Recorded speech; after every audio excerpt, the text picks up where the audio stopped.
hepiniz hoş gelmişsiniz. Başı üstüne gelmişsiniz. Unte bi khayr hatın, serçalar hatın. İnşallah biz gidin ve İdaniyame dest bebeke. Birazdan bayramlaşmamız başlayacak. Ama öncelikle Mustazaflar Hareketi sözcülerinden Sayın Avukat Hüseyin Yılmaz bir açılış konuşması yapacak. İnşallah mikrofonu öncelikle ona vereceğiz. Euzubillahimineşşeytanirracim. Bismillahirrahmanirrahim. Değerli kardeşlerim, hepiniz hoş geldiniz. Hepinizin bayramlarından tebrik ediyorum. Bizleri Ramazan'a eriştiren ve Ramazan'dan sonra bayrama eriştiren Allah-u Teala'ya hamdolsun. Bir bayrama daha yetiştik. Ve bu güzelliği İnşallah Teala her sene olduğu gibi bu senede hep beraber yaşayacağız. Buradan aramızda olmayan kardeşlerimizi de unutmamak gerekiyor. Şu an zindanlarda olan, sürgünlerde olan, muhacerata olan, her türlü zulüm ve işkence altında olan, yeryüzünün her tarafında bu bayramı her türlü zorluk altında kutlamaya çalışan bütün Müslümanlara selam olsun. Malumunuz Müslümanlar özellikle İslam coğrafyası kan ağlıyor. Bugün Arakan'da, bugün Suriye'de, Irak'ta, Çeçenistan'da, burada ve daha İslam coğrafyasının birçok yerinde Müslümanlar zulüm altında, baskı altında ve bütün bu zulme, baskılara rağmen bayramlarını eda etmeye çalışıyorlar.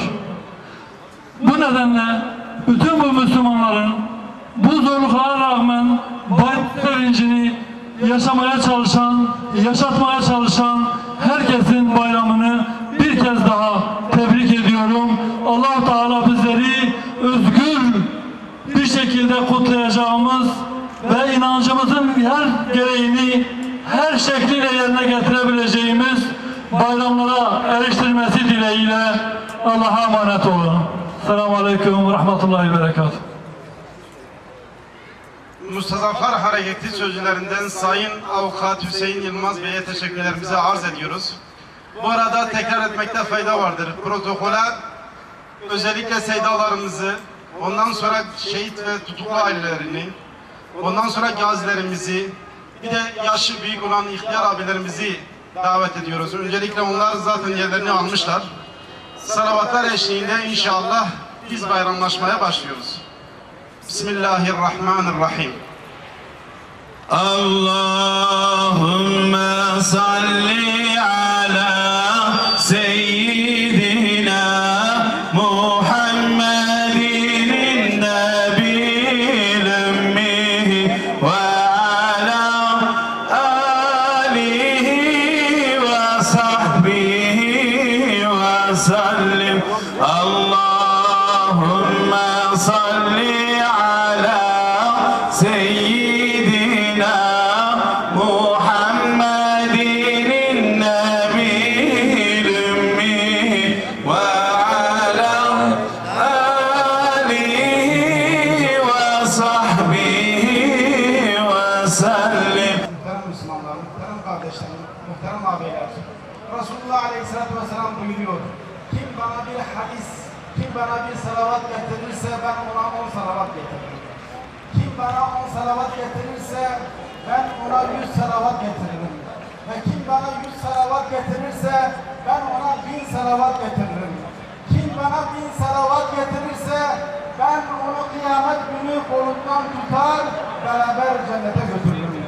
Temennimiz, duamız odur ki şu yüzler, şu binler, 10 binler salavat ile, 100 binler salavat ile Resulullah Aleyhisselatü Vesselam'ın inşallah koluna girecek ve inşallah cennetine girecektir. Temennimiz, duamız budur.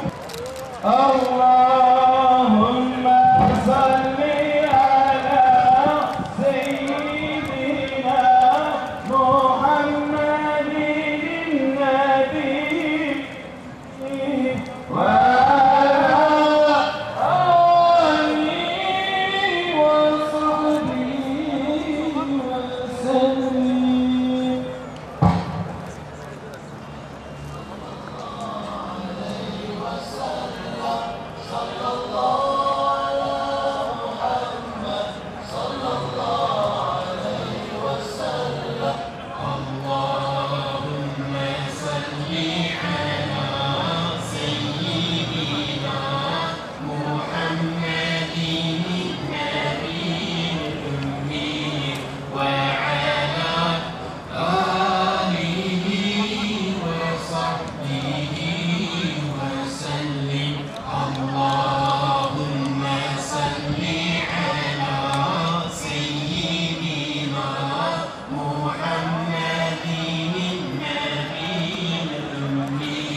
Ya Rabbi, İslam'a savaş açıp dinine ve müntesiplerine gece gündüz hile ve desiseler kuranların hile ve desiselerini başlarına geçir ya Rabbi. Amin.